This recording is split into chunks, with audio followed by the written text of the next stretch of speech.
हमारे उपाख्यान के लिए हम लोग पंचम स्कंध में सीधा चले जाएंगे, जहाँ पर भरत जी का उपाख्यान आता है। खैर, इसके पहले ऋषभ देव जी का भी उपाख्यान है। ऋषभ देव जी भी प्रभु के अवतार ही माने जाते हैं, 24 अवतारों में से एक। तो वो भी इनका उपाख्यान यहाँ पर दिया है। और फिर इसके बाद आता है भरत ऋषि का, माने राजर्षि भरत। उनका राजर्षि भरत तो हम लोग जैसे जानते हैं कि भरत जो जिनके कारण इस भरत हमारे जो हिंदुस्तान को भारत शब्द कहा गया है, भरत खंड कहा गया है, वो ये भरत के बहुत ही शूरवीर थे। और इनको ही ऋषभदेव ने अपने संकल्प मात्र से पृथ्वी की रक्षा करने के लिए नियुक्त किया था। तो ये राजा भरत का राज्यकाल जो है, कहा गया है कि 1 करोड़ साल का है करीब, ऐसा दिया हुआ है। अब ये तो सब मनुष्य इसके जो वर्ष रहते हैं उसका 1 करोड़ साल हुआ। उसका होने के बाद में उन्होंने जब अपना राज्य का बंटवारा कर दिया अपने पुत्रों में, और फिर एक पवित्र क्षेत्र हरिहर क्षेत्र कहा गया है, वहाँ पर जा कर के रहने लगे। वहाँ जो से एक गंडकी नदी बहती है, जहाँ वो नदी शालग्राम के लिए बहुत प्रसिद्ध है। वहाँ शालग्राम शिलाएँ मिलती हैं वहाँ पर। तो उसी जगह में जा कर के पूरा राज्य वैभव त्याग करके, परिवार को त्याग करके, सभी ये करके वो वहाँ पर स्थित हो गए। और आ कर के, क्योंकि जैसे ही सब कुछ विषयों का त्याग हो जाता है, वैसे चित्त अपने आप शांत हो जाता है, अंतःकरण पवित्र होता रहता है, शांत हो जाता है। तो वैसे ही शांत चित्त से राजर्षि भरत जी ने कई साल तक कठोर तपस्या वहाँ पर की है। वहाँ पर उनकी तपस्या का वर्णन यहाँ पर करते हैं वो। और यहाँ पर एक उनके जीवन में जो घटना होती है कि जो जिसके कारण हम लोग इस उपाख्यान को पढ़ रहे हैं, उनका मोह में कैसे फंस जाना, अविद्या के मोह में कैसे फंस जाते हैं, उसका उन्होंने यहाँ पर वर्णन किया है भरत जी का। कि जैसे ही हम लोगों ने कहा था कि जिस प्रकार से चिंतन छूट गया, तो अपने आप कैसे किस प्रकार से आसक्ति घेर लेती, क्योंकि प्रभु की माया जो रहती है वो बहुत बलवान रहती है। इतने सहज हम लोगों को कभी कोई चीज़ को मिलना, क्योंकि प्रतिकूल अवस्था तो यही है। यम ही व्यथयन्ते ते पुरुषम पुरुषर्षभ सुख दुख समशिवम सोमृतत्वाय कल्पते। ये जो प्रभु ने कहा है कि सुख और दुख तो पचाना ठीक है, सीधी बात है, लेकिन सुख को पचाना बहुत ही कठिन बात रहती है। शीतोष्ण जो द्वंद्व कहे गए, वो केवल अनुकूलता और प्रतिकूलता के प्रतीक है। प्रतिकूलता हमारे प्रारब्ध को काट देती है, लेकिन अनुकूलता हमारे बंधन को बढ़ा देती है। और ये वास्तव में सच्चा है, क्योंकि जितना भी हम लोगों को अनायास मिल जाता है, जो भी हमको मुँह मांगने से मिल जाता है, अनुकूलता हो जाती है, सुख मिलता है, उसमें तुरंत ही प्रभु के विमुखता पहले शुरू हो जाती है। प्रभु के चिंतन वहाँ से छूट जाता है, और ये चिंतन छूट गया तो फिर विषयों में आसक्ति अनिवार्य हो जाती है। तो इसीलिए ये किस प्रकार से, मतलब प्रभु ने ये कहा है कि स्वयं साक्षात प्रभु वहाँ पर खड़े हैं, अर्जुन को उपदेश दे रहे हैं और कह रहे हैं कि मात्रा स्पर्शास्तु कौन्तेय शीतोष्ण सुख दुखदा। इंद्रिय और इंद्रियों के विषयों का संयोग होने से ये जो है अनुकूलता प्रतिकूलता आएगी ही। ये नहीं, खंडन नहीं कर रहे उसका। स्वयं प्रभु वहाँ पर अघटन घटन पटीयसी माया जिनके हाथ में, वो खुद बोल रहे हैं वहाँ पर कि ये आएंगे ही, लेकिन इनका स्वरूप क्या है, आने वाले हैं और जाने वाले हैं, अनित्य है। तांतितिक्षस्व भारत, इसीलिए तुम उसको सहन करो। सहन करने के बिना और कोई उपाय नहीं है। ये उन्होंने उपदेश वहाँ पर दिया था। तो वैसे ही यहाँ पर ये जो प्रभु के शरण हो करके, यानी कि जो तपस्या चल रही थी भरत जी की, वो कैसे खंडित होती है। वहाँ पर गंडकी नदी में आकर के एक बार एक हरिण, यानी कि मृगी जिसको बोलते हैं, वो हिरनी वहाँ पर गर्भवती रहती है, और उसके ऊपर में शेर आक्रमण कर देता है। तो प्यास बुझाने के लिए वो जल पीती रहती है कि तभी उसका आक्रमण एक शेर दहाड़ देता है। तो उस दहाड़ने से वो घबरा जाती है और सीधे पानी में कूद जाती है। लेकिन पानी में कूदते समय फिर उसके पेट में जो बच्चा होता है वो बाहर आ जाता है, और वो भी प्रवाह के साथ बहने लगता है। इधर वो जो हरिन जो है, हिरन है, हिरनी बोलते जो, वो बह करके चली जाती है और ये भी बच्चा भी उसके साथ बहने लगता है। राजा भरत की वहाँ पर दृष्टि चली जाती है और वो जाकर के वो देखता है कि वो मृग का बच्चा जो है एकदम असहाय अवस्था में पड़ा है। उसको ले आते हैं, उसकी परिचर्या करते हैं, उसको खिलाना पिलाना, ये सब धीरे धीरे धीरे धीरे धीरे उसके परिचर्या में लगे रहते हैं। अब वो तो बच्चा है, तो इसके लिए और भी उनको उसके बारे में ध्यान देना ज़रूरी है। इसलिए उनकी जो खुद की दिनचर्या है उसमें धीरे धीरे ये मृग का बच्चा जो है प्रवेश करता है। चिंतन में प्रवेश हो गया, पहले प्रवेश हो गया, चिंतन में प्रवेश हो गया। जैसे ही चिंतन में प्रवेश हो गया, फिर उसके प्रति उसकी आसक्ति बढ़ती गई। उसके लिए खाना लाना, उसके लिए घास ले आना, उसको पानी पिलाना, उसकी परिचर्या करना, उसके बारे में सोचना कि कहीं कोई हिंस्र पशु आकर के उसको कुछ खा न डाले, इसलिए उसके बारे में। तो ये धीरे धीरे जो आसक्ति विषयों मैंने इसके प्रति जो आ गई, उसके हिरन के प्रति, छोटे बच्चे के प्रति आ गई, जिसके कारण उसकी अपनी दिनचर्या छूट गई। जो चिंतन करना चाहिए था वो चिंतन अपना उसका छूट गया और पूरा का पूरा उसका चिंतन चला गया उस हिरन के बच्चे के प्रति चला गया। अब ये आसक्ति इतनी तीव्र थी उसकी कि सब समय सवेरे से उठ करके रात तक वहाँ तक उनका उसी का ही चिंतन चलता रहा। कहाँ राज्य छोड़ दिया, राज्य वैभव छोड़ दिया, अपने परिवार को छोड़ दिया, अब कहाँ आकर के अटक गए, ये हिरन के बच्चे में उनका मन आकर के अटक गया, उसमें आसक्ति हो गई। ये है माया का खेल। माया ऐसे खेलने फेंकते रहती है, सब समय ऐसा खेलती रहती है कि अच्छा ये है तो खेलते रहो। कभी लगा 5 मिनट हम लोगों ने अच्छी तरह से चिंतन कर दिया, ध्यान कर दिया, फिर 5 मिनट के बाद मन मनोरंजन के लिए दौड़ता है, कहीं थोड़ा सा टीवी ऑन कर लूँ, न्यूज़ देख लूँ या कुछ और कुछ देख लूँ। ये माया का प्रभाव रहता है। और जैसे ठाकुर कहते हैं कि जब तक बच्चा खिलौना मांगता है तब तक खिलौना ही उसको दिया जाता है, माँ तब तक आती नहीं, क्योंकि खिलौना फेंक करके जब ज़ोर से रोने लगता है तब माँ उसको उठा लेती है। तो ये स्वाभाविक है। तो इसीलिए ये है कि इसके ये जो माया का विस्तार जो है अलग अलग तरह से होता है, अलग अलग तरह से, सूक्ष्म से लेकर के स्थूल से स्थूल तक ये रहता है। हम लोग कहते हैं कंचन कामिनी कीर्ति, ये है। स्वामी जी भी कहते हैं कीर्ति के बारे में कि कहीं हो सकता है कि कंचन कामिनी भी छूट जाए, माने उसके ऊपर उसका ये प्रभाव न करे, लेकिन कीर्ति, name and fame, the last infirmity of the soul, कहते हैं मनुष्य मन की दुर्बलता क्या है, नेम एंड फेम, एप्रिसिएशन, यानी कि सबकी तरफ से वो जो स्तुति प्रशंसा, इसकी जो हैंकरिंग रहती है, क्रेविंग जिसको मन में रहता है, सूक्ष्म रूप से रहती है, बहुत सूक्ष्म रूप से रहती है, वो भी साधक को अपने मार्ग से पतित करा देती है। ये बहुत ही सूक्ष्मता का विषय है। सूक्ष्म रूप से उसको समझना बहुत कठिन चीज़ रहती है। हम लोग तो जैसे बहुत ही स्थूल इसमें जगत में व्यवहार करते हैं, हम लोग उसी को ही समझते हैं, लेकिन कहाँ उसकी शुरुआत कहाँ से होती है ये हमको समझ में नहीं आता, कहाँ वहाँ से शुरू होती है ये हमको मालूम नहीं रहता। तो इसीलिए ये सूक्ष्म से लेकर के ये माया का विस्तार जो रहता है ना, वो बहुत खतरनाक रहता है। और वो केवल प्रभु के शरणागत होने से, सत्संग करने से ही समझ में आता है। पहली तो बात है समझ में आना, फिर जा कर के उसके ऊपर उपाय करना।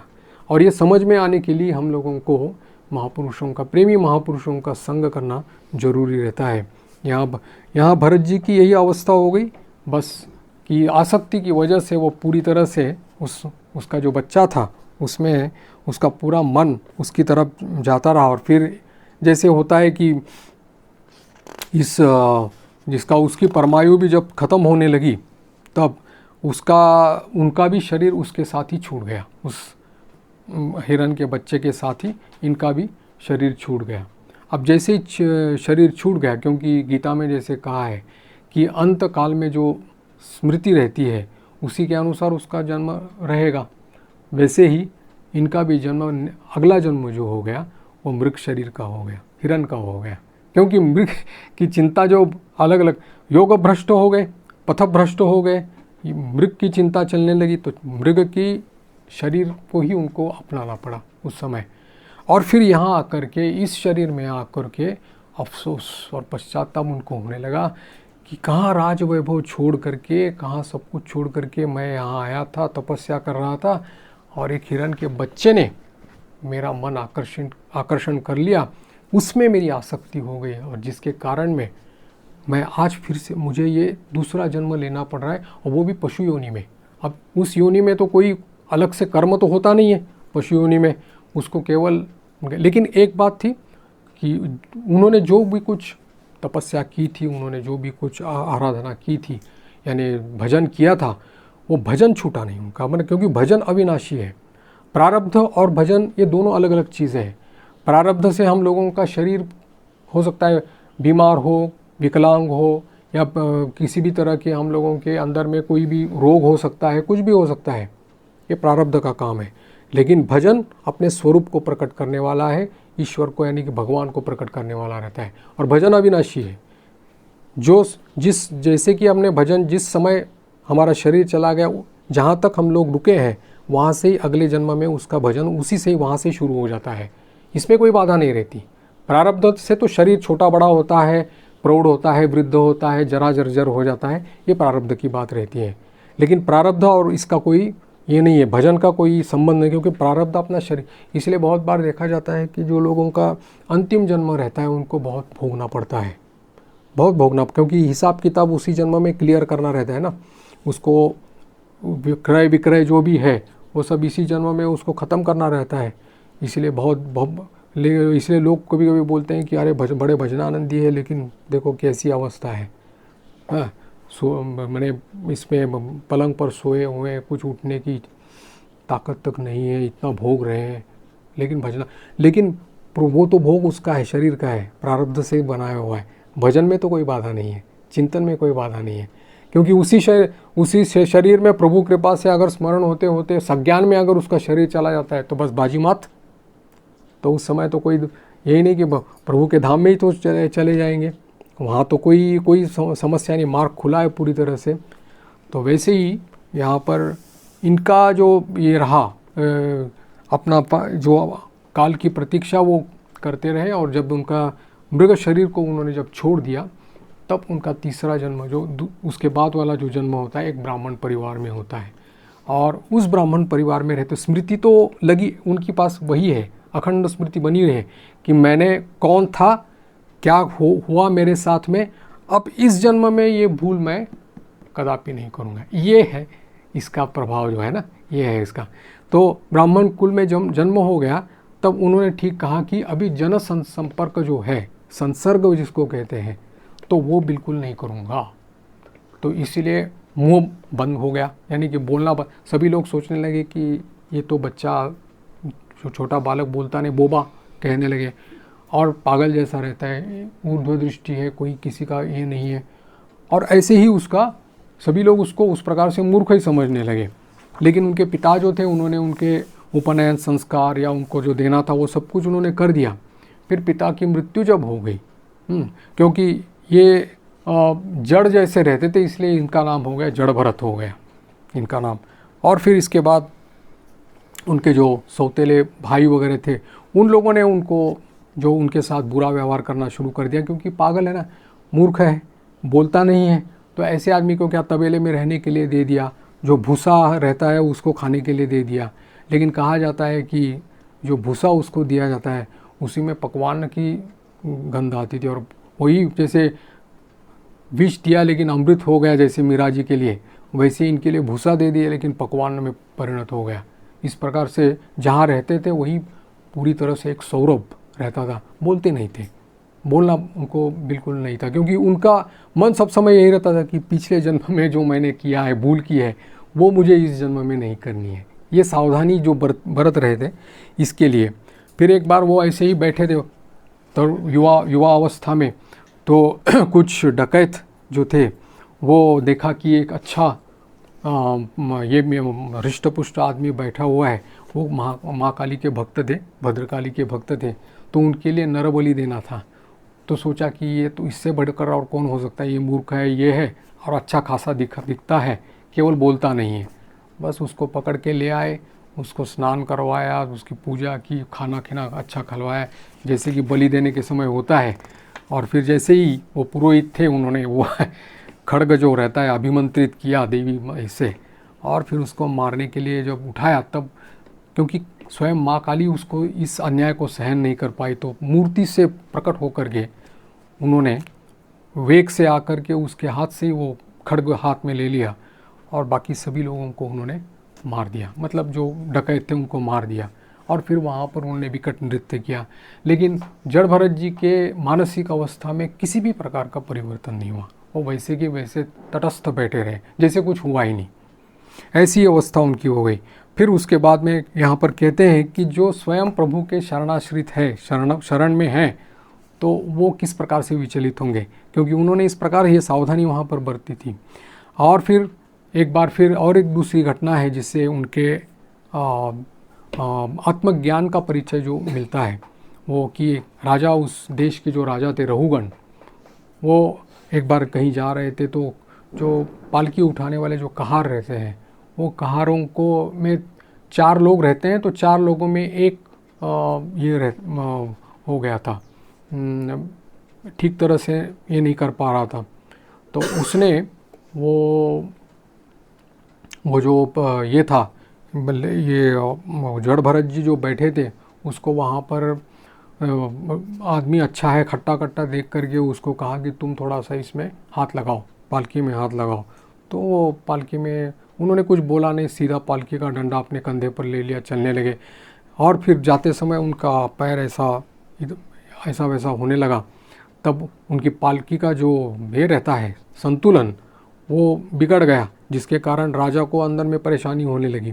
तो राजा ने 2-3 बार उनको सचेत किया, लेकिन फिर भी कुछ नहीं हुआ। तो फिर उसके ऊपर गुस्सा हो गए, बोले तुम इस प्रकार से करते हो, तुम जानते नहीं मैं राजा हूँ और दंड दे सकता हूँ तुमको। इस प्रकार के अनर्गल बातें उनसे करने लगे जड़ भरत के पास। पहली बार फिर जड़ भरत के मुख से निकल आया, जो कभी बोले नहीं, मुँह से कभी बोले नहीं, जड़ भरत जी बोलने लगे उस समय। तो फिर उन्होंने जो उपदेश दिया है वो आत्मज्ञान का उपदेश दिया। बोलते हैं कि कौन राजा है और कौन प्रजा है, कौन से स्वामी है और कौन सेवक है, जो कुछ है सब कुछ ब्रह्म स्वरूप है। जो पालकी उठाने वाला है, जो पालकी है और जो पालकी में बैठा है, और सब कुछ एक ही है, अद्वितीय ब्रह्म है और कुछ भी नहीं है। इस प्रकार का उन्होंने उपदेश कहा और कहा कि इस परमार्थ दृष्टि से देखा जाए तो सब कुछ चैतन्य स्वरूप है, कौन किसका स्वामी है, कौन किसका राजा है। अब ये था कि इनका ज्ञान तो पूरा था, ब्रह्म ज्ञान पूरा था, लेकिन अभी अटकना नहीं चाहते थे, इसलिए नहीं बोले थे। लेकिन अभी इस बार राजा रहुगण के ऊपर मानो उनको कृपा करनी थी, इसलिए उन्होंने बोल दिया।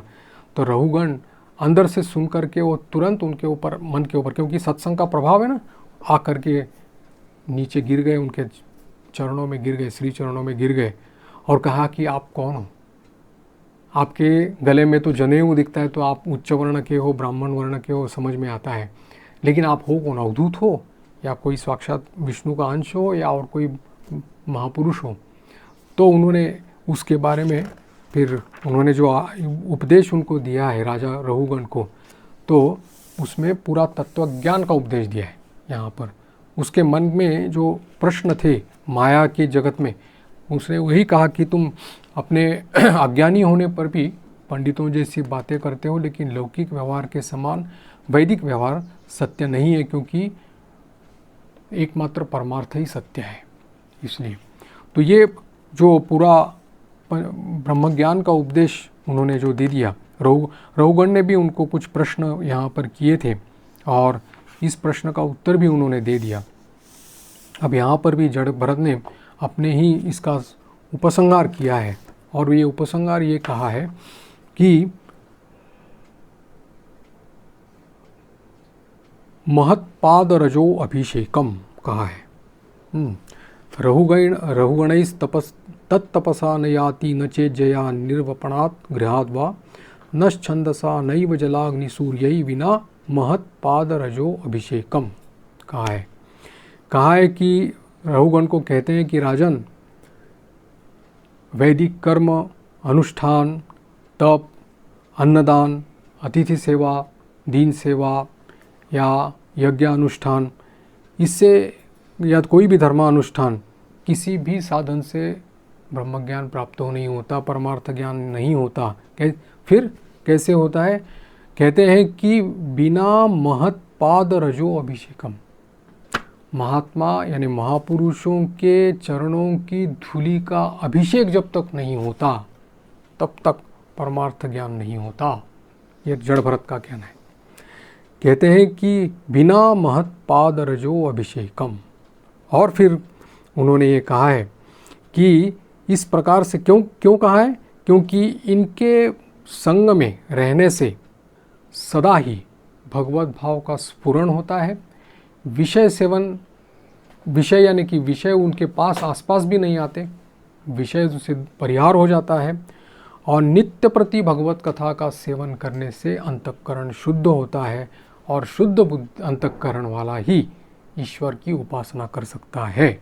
इसीलिए ये सत्संग यानी कि महत पाद रजो अभिषेकम यानी कि इस महात्मा या महापुरुषों के पाद श्री चरण की जो धूल है उसका अभिषेक यानी कि उनके संग में रहना, यही एकमात्र उपाय है कि जिसके द्वारा परमात्मा ज्ञान हो सकता है।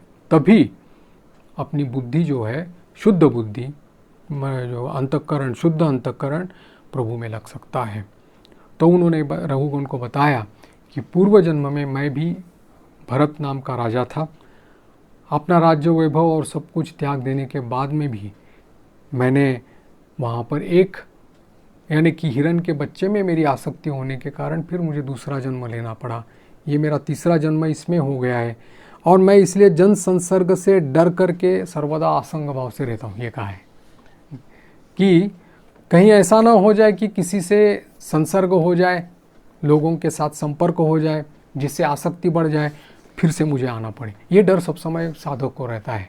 ये सभी साधकों को, जो सच्चे साधक रहते हैं, उनको सब समय ये डर रहता है कि कहीं माया का प्रभाव उनके ऊपर विस्तार न कर पाए, कहीं ऐसा ना हो जाए कि कहीं आसक्ति में गिर जाए, कहीं ऐसा ना हो जाए कि मोह के क्षण में, वो एक मोह के जो क्षण रहता है उसमें कहीं हमारी बुद्धि भ्रष्ट न हो जाए। ये सब समय उसके मन में रहता है। और इसीलिए वो कहते हैं कि और इसका एकमात्र उपाय है कि जब तक यानी कि इस महापुरुषों के संग से, सत्संग से जो बल मिलता है, विवेक में जो बल मिलता है, तो वो भले ही मन लपेट में आ जाए लेकिन बुद्धि उसको परिहार कर देती है, बुद्धि त्याग देती है, क्योंकि बुद्धि में विवेक का बल रहता है। इसलिए कहा कि मैं असंग रूप से, असंग भाव से मैं गुप्त रूप से यहाँ रहता हूँ। और अभी मैं इसलिए मैं मैंने कि इसलिए मेरा मार्ग मैं अभी खुला देखता हूँ, क्योंकि अब मैंने किसी भी प्रकार की आसक्ति नहीं प्राप्त की है। तो महापुरुषों के जीवन का आश्रय लेना, जैसे चंडी में कहा है कि त्वामाश्रितानाम विपन्न नराणाम त्वामाश्रिता ही आश्रयताम प्रयांति। जो लोग भगवान का आश्रय ग्रहण करते हैं वो लोग दूसरों का आश्रय स्वरूप हो जाते हैं, ये कहा गया है ना। यानी कि जो लोग सब यहाँ पर एक इसका शुकदेव जी ने पर राजा परीक्षित को, जब राजा परीक्षित जब इसने वर्णन किया है इसका, इस पूरा यानी कि भवबंधन का, यानी कि ये पूरे संसार का जो वर्णन किया है, इसके बाद में शुकदेव जी परीक्षित को कहते हैं कि रहुगण तो इस प्रकार से अविद्या का नाश होने के कारण, यानी क्या देहात्म बुद्धि को त्याग देने के कारण में वो शांत हो गया। और फिर ये कहते हैं एवं ही नृप भगवत आश्रितानुभव भाव वाह, एवं ही नृप भगवत आश्रितानुभव, यानी कि जो भगवत आश्रित अनन्य भक्तों की शरण लेते हैं वो दूसरों का आश्रय बन जाते हैं, ये कहा है। तो ये लोग जो है भगवत आश्रित होने के कारण दूसरों का आश्रय बन जाते हैं, यानी वो भी दूसरों को आश्रय प्रदान कर देते हैं। ये क्षमता उनमें रहती है, इसीलिए उनको महापुरुष कहा गया है। और इसके बाद में राजा परीक्षित, इसका शुकदेव जी को राजा परीक्षित इसका वर्णन पूछते हैं, संसार मार्ग का प्रण। अभी इसमें काफ़ी सारी लंबी चौड़ी व्याख्या उन्होंने की है भावा इसकी, कि देहाभिमानी जीवों की गति उनके सत्वादि गुण के अनुसार, उनके शुभ अशुभ कर्म, मिश्र कर्म, और फिर उनके किस प्रकार से भ्रमण जो होता है, यानी भटकन जो होती है वो कैसे होता है, और कालचक्र का प्रभाव कैसे उसके ऊपर ये करता है, इसका विस्तारपूर्वक वर्णन यहाँ पर किया है। भरत का ये जो चरित्र है वो हम लोगों के लिए इसलिए मार्गदर्शक स्वरूप है कि इतना होने के बावजूद भी, पथभ्रष्ट होने के बावजूद भी उन्होंने फिर से वो जन्म ग्रहण करना पड़ा, फिर से उन्होंने जड़ भरत होकर के ये सावधानी बरतने के बाद फिर वो उनका कल्याण का मार्ग निश्चित हो गया। तो वैसे ही हम लोगों के जीवन में भी राजा भरत जैसे ही ऐसे ही मौके जो आते हैं, अवसर होते हैं, तो वो हम लोगों को छोटे छोटे चीज़ों में, छोटे छोटे बातों में, छोटी छोटी आशाओं में, भोग वस्तुओं में हम लोगों को लिप्त कर देते हैं। और इस लिप्त करने के बाद में हमारा मन जो है वो प्रभु से विमुख हो जाता है। तो इसमें ये करना चाहिए, सतत चेष्टा ये रहनी कि, क्योंकि जो भक्ति शास्त्र के व्याख्याता है उनका कहना है कि नाम का आश्रय मत कभी छोड़ो, नाम सब समय जीवा पर चलने दो। नाम जैसे गोस्वामी जी ने भी वही कहा है, नाम का आश्रय, नाम का सब समय स्मरण होने से कभी भी किसी भी प्रकार का, त्रिकाल में ऐसा कोई चीज़ नहीं है कि जो तुमको दबा सके। भले ही ऐसा हो कि आप नाम स्मरण करें लेकिन प्रभु आपके सामने न आए, कोई ज़रूरत नहीं है। प्रभु जब चाहे उनकी इच्छा हो वो सामने आ सकते हैं, दर्शन दे सकते हैं, वो कोई दिक्कत नहीं, लेकिन नाम ना छूटे। एक स्टेप आगे बढ़ कर के वो लोग, आचार्य लोग कहते हैं कि अगर नाम नामी को प्रकाश कर देता है, यानी नाम अगर नामी का दर्शन करवा देता है तो भी नाम को मत छोड़ो। नामी भले ही छूट जाए, नामी भले ही अपने दर्शन जो होता है वो दर्शन भले ही छूट जाए, लेकिन नाम को मत छोड़ो। नाम कैसे है? हाथ में डोरी, जैसे पतंग का मांझा रहता है ना, डोरी अगर हाथ में है तो पतंग जाएगा कहाँ, वो तो अपने हाथ में ही आएगा। तो ठीक उसी प्रकार से नाम को मत छोड़ो। अगर नामी भी सामने आ जाता है, दर्शन देता है, तो भी नाम को मत छोड़ो। भले ही नामी चले जाए, अपने आँखों के सामने से चले जाए, वो उनकी इच्छा है, प्रभु कब दर्शन देंगे, कैसे दर्शन देंगे, कैसी कृपा करेंगे। लेकिन हमारी जो मांग रहेगी, चाह रहेगी, वो ये रहेगी कि नाम कभी हमारे मुंह से ना छूटे, क्योंकि एकमात्र सहारा कलयुग का जो है वो है ये नाम। जो नाम ही हम लोगों को बचा सकता है, नाम ही हम लोगों को मतलब सभी तरह के संकट से ये कर सकता है, हम लोगों को पूरा ब्रह्म ज्ञान तक दे सकता है। क्योंकि गोस्वामी जी ने खुद ने ही कहा कि मेरा जो कुछ हुआ है वो सब नाम से हुआ है, मुझे और कुछ मालूम नहीं, और कोई साधना मुझे मालूम नहीं है ना। तो इसी प्रकार से नाम का आश्रय कभी मत छोड़ना, ऐसे कहा है कि प्रभाव तो अपना मिलना ही है, नाम सब समय चलता रहे, उससे विमुक्त। जब हम लोगों के मन में कभी विक्षेप आ जाता है, अशांति हो जाती है, परेशानी हो जाती है, बेचैनी हो जाती है, तुरंत अगर हम लोग अपने मन को विवेचना करें तो देखते हैं कि नाम नहीं चल रहा है, उस समय नाम नहीं चल रहा है। अगर नाम चलता तो फिर इस प्रकार की परेशानी या मन विक्षिप्त नहीं होता। मन भोगों की तरफ दौड़ रहा है, मतलब ही मन से नाम छूट गया है। तो फिर वही प्रमादत प्रच्युत केली कुंदुग सोपान पंक्तो यतितो तथा पथा यथा तथा, वैसे ही गेंद फेंक दी, प्रमाद से जो भी कुछ हो गया बस उससे ये छूट गया। तो इसीलिए इस प्रकार से नाम का आश्रय लेकर के हम लोगों को आगे बढ़ना है। और ये समझना चाहिए कि जो प्रतिकूलता आती है उसको सहर्ष वरण करना चाहिए, जो दुख आते हैं उसको भी सहर्ष वरण करना चाहिए, क्योंकि देने वाले वही हैं।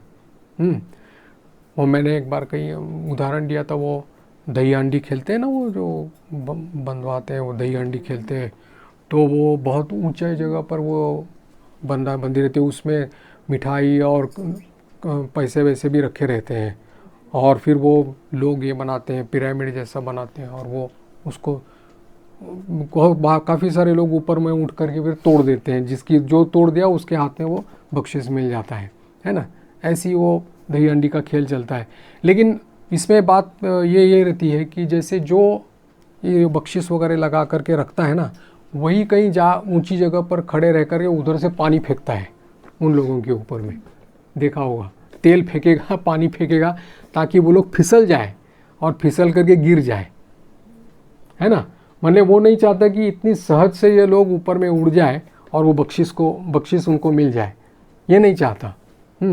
तो प्रभु भी इस प्रकार से खेलते रहते हैं, जो मार्ग बताते हैं, सत्संग करवाते हैं, वही पानी फेंकते हैं ऊपर से, वही गिराने की कोशिश करते हैं। क्यों? अगर समझ गए तो ये खेल अच्छा है, नहीं तो फिर वो पिटाई है। लेकिन इसमें ये होता है कि हम लोग डर जाते हैं, हम लोगों के ना इससे नाम छूट जाता है ना। थोड़ी सी विपत्ति, थोड़ा सा डर, थोड़ी सी आकर्षण, थोड़ा सा भोग वस्तु के प्रति हम लोगों का आसक्ति रहती है, वो तुरंत नाम को छोड़ देता है।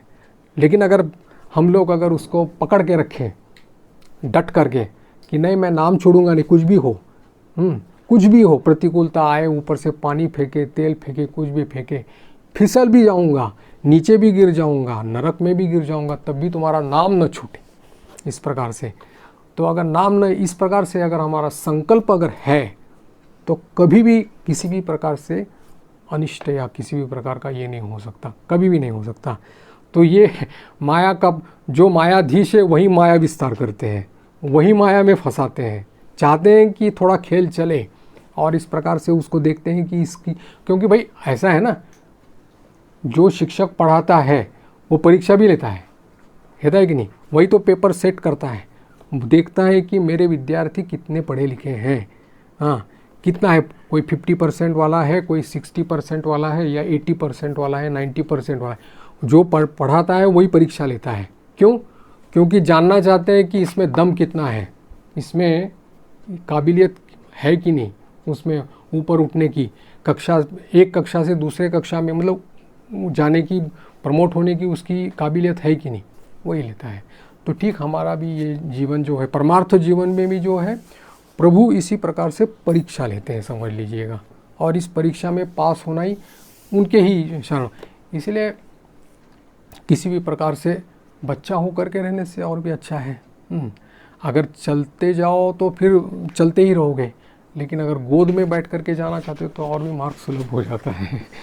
तो हम लोगों को अगर शरणागत होकर के रहें, जैसे वो इंजन है, इंजन गाड़ी का इंजन खींचता है, कोई व्यक्ति गाड़ी के डिब्बे के भीतर दौड़ रहा था, बोले क्यों? बोले कि जल्दी पहुंचना है। बोले अरे खींच रहा है इंजन, तुम गाड़ी के डब्बे के भीतर क्यों दौड़ रहे हो? वो तो इंजन लेके जाएगा तुमको वहाँ पर, है ना। तो इस प्रकार से, और जो हम लोगों को, ये तो है सत्संग, लेकिन हम लोगों के जीवन में ऐसे हम लोगों को देखते हैं कि ऐसे भी लोग रहते हैं जिन लोगों से कभी हम लोग उम्मीद भी नहीं करते, ऐसे लोग भी साधन के सूत्र बता देते हैं। वो भी प्रभु की इच्छा से ही होता है। एक संत थे, वो उनके सुना था हमने, वो बिठूर बोलकर जगह है कानपुर के पास में, तो वहाँ पर लवकुश का आश्रम, वहाँ पर जो उन्होंने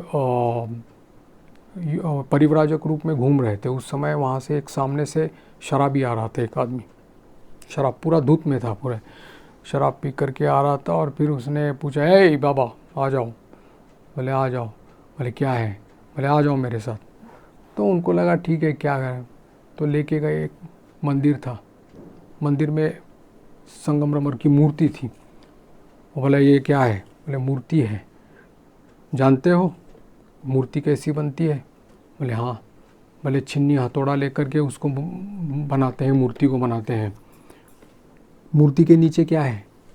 वो जो नीचे वेदी रहती है, वो पत्थर उसका रहता है। देखो ये जो पत्थर है ना, वो शराब में धुत में आदमी बोल रहा है, ये जो वेदी का जो पत्थर है ना, इसकी मूर्ति नहीं बन रही है। मूर्ति बन रही है जो मजबूत है पत्थर, उसकी बन रही है, उसमें से ठोक ठोक करके उसकी मूर्ति बनाई जा रही है ना। बोले वैसे ही साधन पथ में मजबूत रहना, दुर्बल नहीं हो जाना। अब वो बोला कि ये तो ब्रह्म ज्ञान की बात हो गई, मतलब साधन का सूत्र उसने बता दिया जो कि शराब पीने वाला था। ऐसे ये समझा देते हैं हम लोगों को, साधन के सूत्र समझा देते हैं। हमारे ही जीवन में होता है, कभी कभी ऐसे हो जाते हैं, है ना। एक पीपल के पेड़ के नीचे एक महात्मा जी लघु शंका कर रहे थे, तो उन्हीं संत की उन्होंने कहा था। तो बोला कि अरे महात्मा जी होकर के पीपल के पेड़ के नीचे लघु शंका कर रहे हो, पीपल के पेड़ के नीचे तो वासुदेव का वास रहता है। तो महात्मा जी ने पीछे मुड़कर उसको कहा कि पीपल के पेड़ के नीचे वासुदेव देख रहे हो, मुझ में वासुदेव नहीं देख रहे हो, ये कहा। तो तुरंत वो संत ने माफ़ी मांग ली, बोले कि प्रभु गलती हो गई मेरी, हैं, क्योंकि सचमुच वहाँ देख रहा हूँ और जो कर रहा है उसमें मैं वासुदेव को नहीं देख रहा हूँ। तो छोटी मोटी घटनाएं हम लोगों को, ये भी हमारे एक तरह का संगई हम लोगों को प्रभु भेज देते हैं और हम लोगों को आगे चालित करते हैं। तो इसलिए कहा है कि त्वामाश्रितानां हि विपन्नराणां त्वामाश्रितां हि आश्रयता प्रयान्ति, चंडी में कहा है, चंडी दुर्गा सप्तशती में। जो लोग प्रभु के आश्रित रहते हैं वो लोग दूसरों का आश्रय स्वरूप बन जाते हैं, महापुरुष लोग दूसरों का आश्रय स्वरूप बन जाते हैं। तो इसी प्रकार से ये यहाँ पर पंचम स्कंद का 13वां अध्याय समाप्त होता है। अब आगे हम लोग इसमें भी काफ़ी वर्णना ही चली जा रही है। अभी भरत के वंश हैं, फिर जा कर के आगे पंचम स्कंद में, और फिर आता है अजामिल का उपाख्यान। वो भी एक बहुत बड़ा, ये सभी उपाख्यान जो है भागवत में दिए हुए, ये सभी उपाख्यान जो है ये केवल एक पौराणिक कहानी नहीं, जैसे रत्नाकर दस्यु का हमने कहा कि डकैत का, ये केवल पौराणिक कहानी नहीं है, ये इसमें सीखने लायक है उसमें कि कैसे नाम से उसको एक ब्रह्मर्षि बन गए, ये सीखने लायक है उसमें, कैसे नाम से उसको बचा दिया, कैसे सत्संग का प्रभाव उसको सीधा पर प्रभु के जगह पर ले आया। नारद जी का रत्नाकर दस्यु से मिलना, नारद जी का भक्त ध्रुव से मिलना, सभी ये है। 12 अक्षर मंत्र तो भूल गए, फिर वो अपने इसमें चले गए, लेकिन जैसे ही जब तक किया उन्होंने तपस्या की, उसका जप किया, प्रभु उनके सामने थे। ये है, ये सत्संग का प्रभाव रहता है।